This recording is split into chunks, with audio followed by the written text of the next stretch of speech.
आज सम्बलपुर पारिश इष्ट साधु प्रेरित थमासंकर पर्व अटे। समस्त तथा उपस्थित आजिकार मुख्य पुरोहित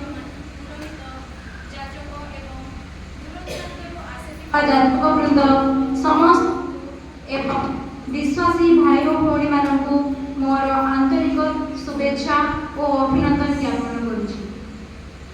साधु थमासंकर संक्षिप्त जीवन कहानी। साधु थमासंकर जीवन गालिले आरंभ होइतिला।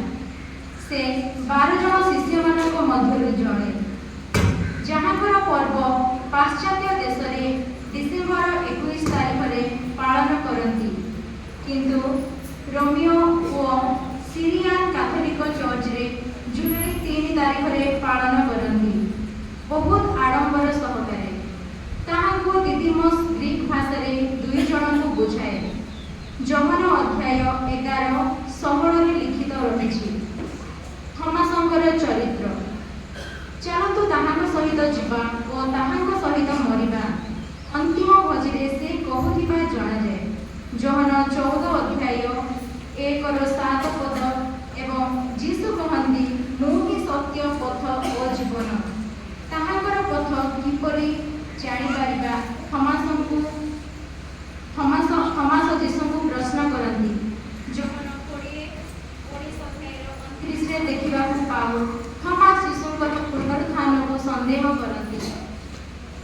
मोर अंतरे क्षत स्थान नदेले मो विश्वास करिबि नाही बोली कहती थमास। से जीसुଙ୍କର पुनरुत्थानर सत्य प्रमाण देखा चाहती। जीसु तांकर संदेह दूर करती, निजे ताहाकु दर्शन दियंती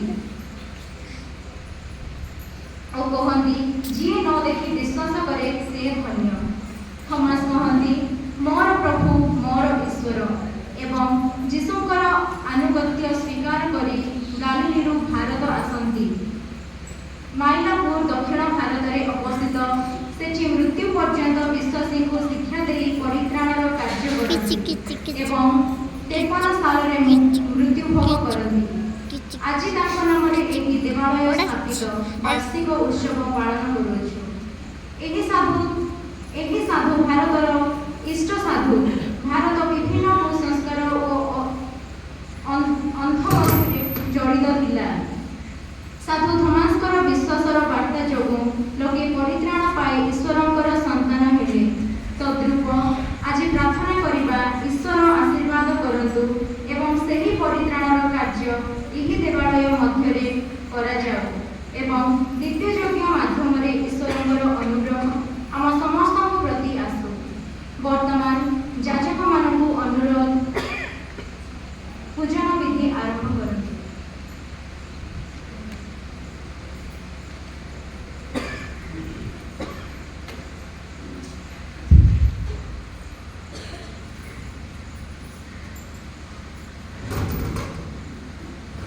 Gostaria